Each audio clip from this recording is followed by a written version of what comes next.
남미의 속국 에콰도르 경제 위기에 처해 대규모 시위가 일어나는 이 국가에서 한국에게 뜻밖의 제안을 하며 손을 내밀었는데요.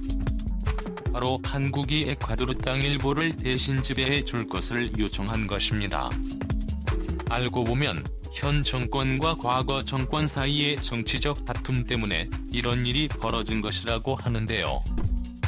한국에게 찾아온 뜻밖의 기회와 두 국가 사이의 놀라운 인연에 대해 지금부터 자세하게 설명해드리겠습니다. 디폴트, 최악의 국가로 손꼽히는 북한이나 남수단과 같은 국가에서만 일어날 것으로 보이는 경제 파탄 상태는 전 세계를 위협하고 있습니다. 그러나 위기 이후 통화량이 급격히 증가함에 따라 빚을 내서 실물 투자에 열을 냈던 경기가 급속도로 경색되고 우크라이나 러시아 전쟁으로 인해 침체로 들어서면서 상황이 바뀐 것인데요. 남미 국가들은 경기 침체의 여파를 고스란히 받았습니다. 석유나 금과 같은 풍부한 지하자원을 가진 국가들은 현재 가진 자산을 판매하는 것으로 위기를 모면하고 있지만 그러지 못한 국가들은 절체절명의 상태에 빠져 있는데요. 에콰도르는 불행히도 남미 국가들 가운데서 행운의 국가는 아니었습니다. 지하자원도 그렇게 많지도 않고 산업도 더디게 발전하는 가운데 에콰도르에게 각종 경제 위기는 상상 이상이었습니다. 가장 먼저 이를 피부로 깨달은 이들은 에콰도르 원주민들이었습니다.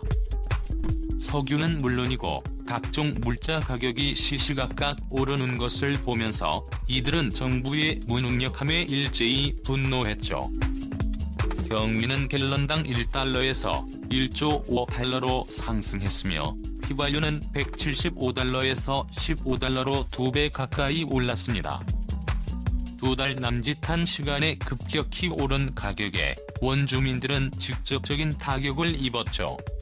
더 끔찍한 사실은 이러한 상승이 멈출 기미가 없다는 점이었죠. 먹고 살 길이 막막했던 원주민들은 뭉치기 시작했습니다. 정부가 자신들을 책임지지 못한 것에 대해 실력 행사에 나선 것이죠. 시위는 들불처럼 번졌고 에콰도르 전역이 시위대에 점거되었습니다. 고속도로가 봉쇄되고 마을에는 횃불이 드는 원주민들이 정부 퇴진을 외치며 거리로 쏟아졌습니다. 주요 관공서는 시위대를 피하기 위해 업무를 중단했으며 책임자인 기에르모 라소 에콰도르 대통령은 시위대와 대화를 요청했습니다. 원주민 대표와 현 물가 문제를 해결해보겠다고 나선 것이죠. 원주민들의 요구는 단호했지만 간단했습니다. 물가를 낮추고 시민들의 생필품 공급을 원활하게 할 것을 요청했죠. 그러나 이는 쉬운 일이 아닙니다. 물자 공급이 전 세계적으로 막혀있는 상태에서 에콰도르 역시 물자 공급망에서 예외가 아닌 상황. 결국 물자를 빨리 공급받기 위해선 비용을 더 써야 하는 가운데 에콰도르 정부는 이런 정책을 뒷받침할 예산이 없습니다. 심지어 외국에 판매할 천연자원도 마땅치 않죠. 그렇게 에라스 대통령은 요구를 거절할 수밖에 없었습니다. 원주민들은 이 대답을 최후 통첩으로 여기고 시위에 나섰죠. 회사들과 학교는 운영을 멈출 수밖에 없었습니다. 원주민들은 이미 마음에 들지 않는 정권에 퇴진시킨 경험도 있기에 에라스 정권 역시 갈아치우는 것은 그리 어렵지 않은 일. 과거 레닌 모레노 에콰도르 대통령이 비상사태를 선포하고 원주민 중심의 시위대를 제압하려고 하자 원주민들은 일제히 다마 모레노 대통령을 지방도시 과야킬로 쫓아냈던 적이 있습니다. 이전 압달라 부카람 대통령 시절 때도 원주민이 항구했고 카밀마우와도 대통령과 러시아 구티에레스 전 대통령들 역시 원주민들의 강력한 항의로 인해 임기도 제대로 마치지 못하고 퇴진해야 했었죠. 유일하게 이들 원주민들의 상징인 대통령은 라파엘 코레아 대통령이었죠. 삼선 대통령으로 오랜 지지를 받은 그는 불행히도 반대 세력에 의해 외부로 쫓겨나게 되었습니다. 다시 정권을 잡은 대통령은 코리아 대통령의 영광을 이룰 것으로 예측되었으나 전쟁과 물류전쟁이라는 외부 요인 때문에 엄청난 위기에 몰려있게 되었죠.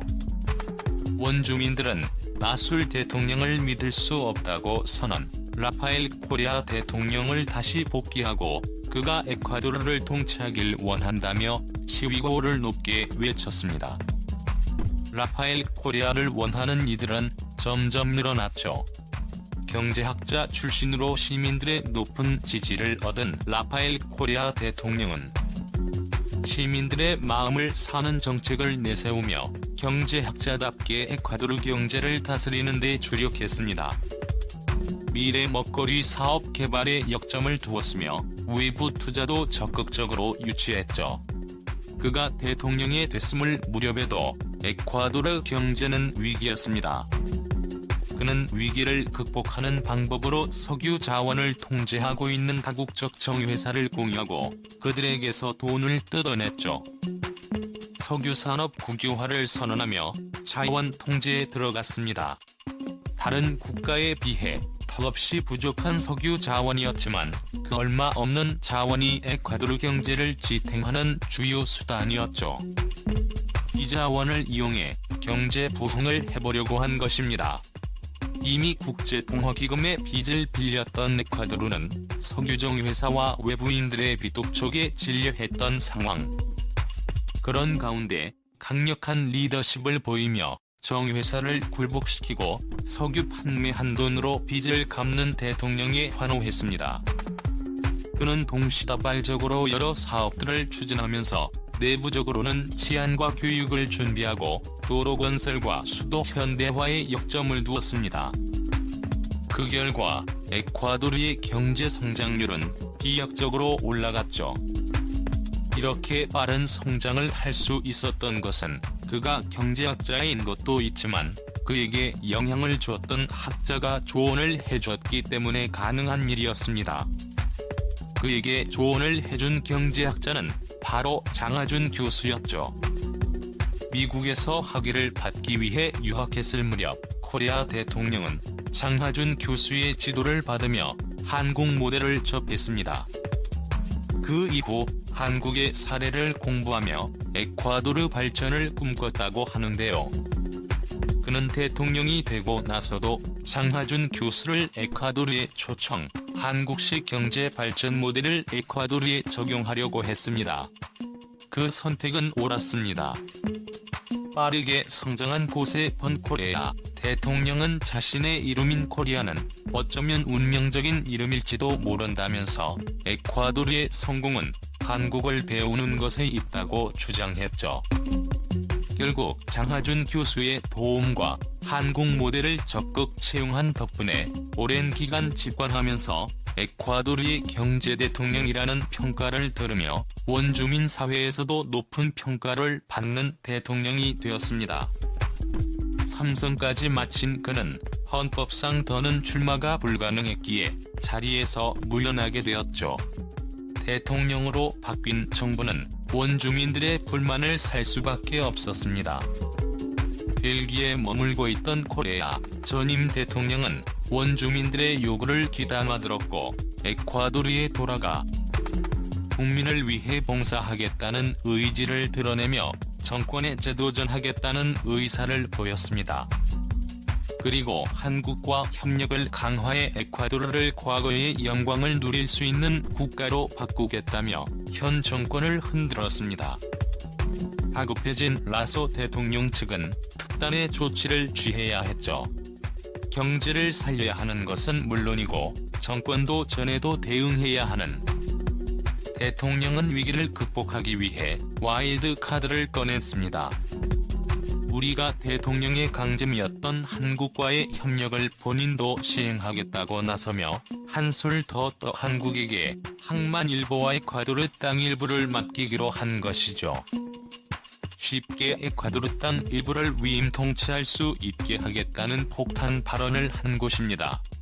남미 왕국이 되겠다며 올라설 대통령은 한국에게 손을 내밀었죠.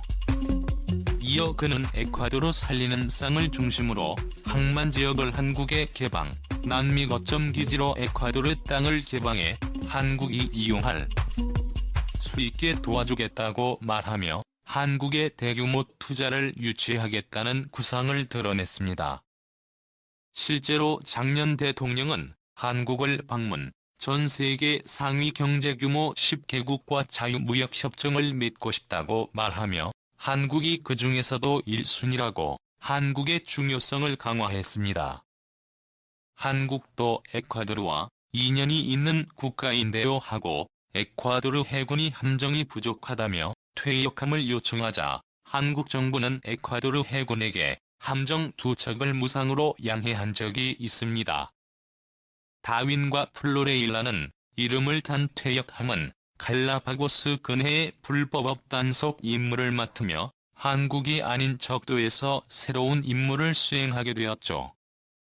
에콰도르 항만 건설에도 일찍이 한국은 투자한 바 있습니다.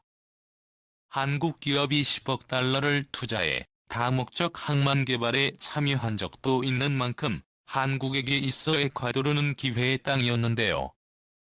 그런데 에콰도르가 먼저 한국에게 도와달라며 선전을 얘기한 것이죠. 한국 입장에서는 마다할 이유가 전혀 없었습니다. 중국이 최근 태평양 일대의 섬들을 장악하며 영역을 넓히는 가운데 한국이 만약 에콰도르 지역 한만에 진출하게 된다면 한국의 태평양 영역이 넓어지는 셈이기 때문이죠. 에콰도르의 현 대통령은 과거 현대차가 첫 자동차 인순이를 개발해 해외에 수출했을 때 이를 수입한 국가가 에콰도르였다는 것을 강조하며 과거와의 인연을 강조하며 한국과의 협력을 강하게 요청했습니다.